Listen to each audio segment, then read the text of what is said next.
I trusted my sons and gave them everything. They betrayed me. Suddenly, there came a time that changed my life. My name is Margaret Hayes. I was a school teacher for 32 years. Every single morning, I stood in front of a classroom, teaching children how to read, how to think, how to become something in life. But the truth is, while I was building their future, I was slowly losing my own. I have 5 children, 3 sons and 2 daughters. Their father passed away when they were still young. From that day on, I became everything for them. Not just a mother, but a father too. I sacrificed everything. I skipped meals so they wouldn't go to bed hungry. I wore the same clothes for years so they could feel confident in school. I worked extra hours, gave private lessons, just to give them a better life. And my sons, they were my pride. When they grew up, I trusted them with everything I had. My savings, my house, my entire retirement fund. Mom, don't worry. We'll take care of you, they said. And I believed them, because a mother doesn't calculate. She gives. After I retired, things started to change. Slowly, quietly, painfully. Their voices became distant. Their visits became rare. And the love I once felt began to disappear. One day, my eldest son said to me, "Mom, you shouldn't live alone anymore. We found a place for you. It's better for your health." I smiled. I thought they care about me. But I was wrong. That place was a nursing home.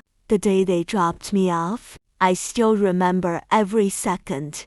I had one small suitcase in my hand and a heart that felt heavier than ever.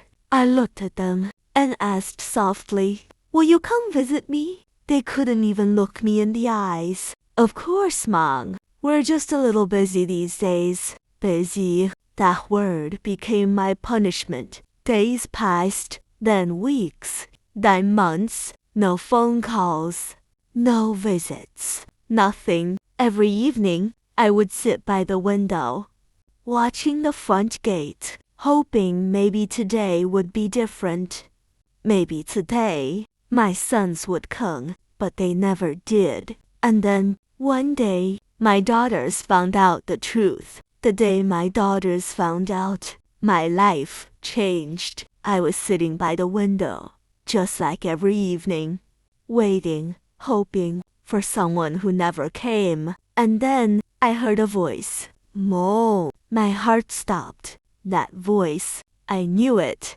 I turned around slowly, and there they were, my daughters. Before I could say anything, they ran toward me and wrapped their arms around me. "Mom, why are you here?" my younger daughter asked, her voice trembling. I tried to stay strong. "I'm okay. This place is fine," I said softly. "But I am their mother, and they are my daughters." They saw the truth. In my eyes, that same day, they took me home. Not to a house, but to a place where I felt alive again. A few days later, things started to unfold. My daughters began checking everything. My documents, my bank records, my property papers.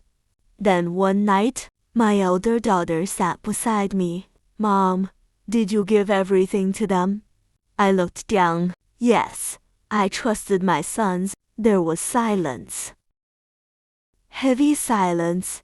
Then she said something that shook me completely. "Mom, they didn't just leave you. They planned it." I felt something break inside me. Not my heart.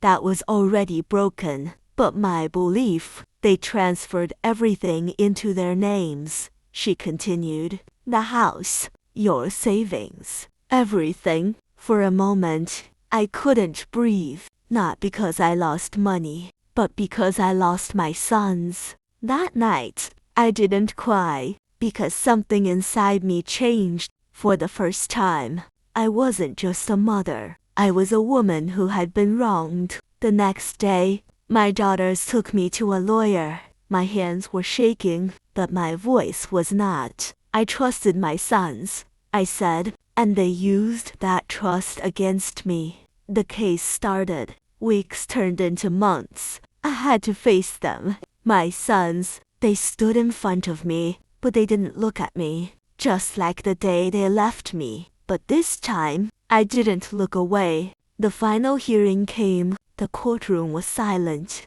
My heart was racing. And then, the judge spoke. Abuse of trust, emotional neglect, manipulation. Every word felt heavy. The decision, everything, was returned to me. My house, my savings, my rights. But that wasn't the end. A few days later, something unexpected happened. There was a knock on the door. When I opened it, I froze. My sons were standing there, all three of them. For a moment, no one spoke. Then my eldest son stepped forward. His eyes were filled with tears. Mom, we were wrong. I felt my heartbeat echo in my chest. We got greedy. We forgot everything you did for us. He continued. The second one said softly, we thought money was everything, but we lost the most important person in our lives. And then, the youngest one, he couldn't even speak. He just held my hands and started crying. Mom, please forgive us. That moment was heavier than any court decision. I looked at them. These were the same boys I once held in my arms. The same boys I sacrificed everything for. And in that moment, I had two choices: to stay broken or to heal. I took a deep breath and said softly, I am your mother, and a mother's heart doesn't stop loving.